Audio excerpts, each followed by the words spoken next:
Happy Saturday. இன்றைக்கி வரலட்சுமி பூஜை நேற்று பண்ணதுனால இப்போ புனர் பூஜை பண்ணணும். அதுக்கு பாயசம் நைவேத்தியம் பண்ணுறதுக்கு சாபுதானா ஜவரிசி ராத்திரியே ஒரு பிடி ஊற வச்சுட்டு முந்திரி பருப்பு திராட்சையை வறுத்துட்டு இதையும் போட்டு நெய்யில் ஒரு புரட்டிட்டு தண்ணியை விட்டு வெந்ததுக்கப்புறம் பால் சக்கரை போட்டு ஏலக்காய் போட்டு பண்ணலாம். பருப்பு நெய்யில் வறுப்பட்டோன்னா திராட்சையும் போட்டு அதுவும் நல்லா உப்பிண்டு வந்ததுக்கப்புறம் ஜவரிசியை போடலாம். இந்த மாதிரி உப்பின்னு வந்து பாருங்கள் ஜவரிசி இது திராட்சை இப்போ வந்து ஜவரிசி போட்டுருவோம். போட்டு தண்ணியோடு இருக்குது. இதில் கொஞ்சம் வேகட்டும்.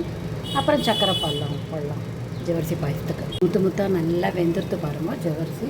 இப்போ சக்கரை போட்டு ஒரு கொதி வந்தோம்னா அப்புறம் பால் போடலாம். சக்கரை நல்லா வெந்துடுத்து திருப்பியும் 4 ஏலக்காய் தட்டி போட்டு 2 டம்ளர் பாலை விட்டுறேன்.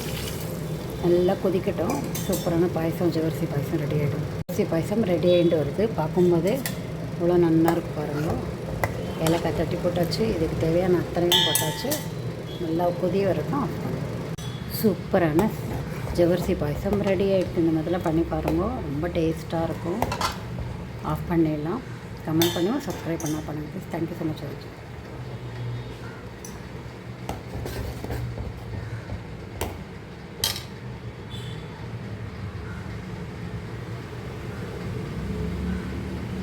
ஏன்னா ஜவரிசி பாயசம் ரெடி ஆகிட்டு நம்ம இதில் பண்ணி பாருங்கள். சூப்பராக இருக்கும். நேற்று தான் பிரசாதம்லாம் எல்லாம் பண்ணேன். அதுதான் எடுக்க முடியல. வீடியோ பிஸியாக இருந்ததுனால சக்கரை பொங்கல், வடை, சுண்டல், உப்பு கொழுக்கட்டை, வெள்ளை கொழுக்கட்டை, லெமன் ரைஸு, பச்சரிசி இட்லி எல்லாம் பண்ணேன். ஆனால் வீடியோ எடுக்க முடியல பிஸியாக இருந்ததுனால. இந்த மெத்தில் பண்ணி பாருங்கள். Thank you once again.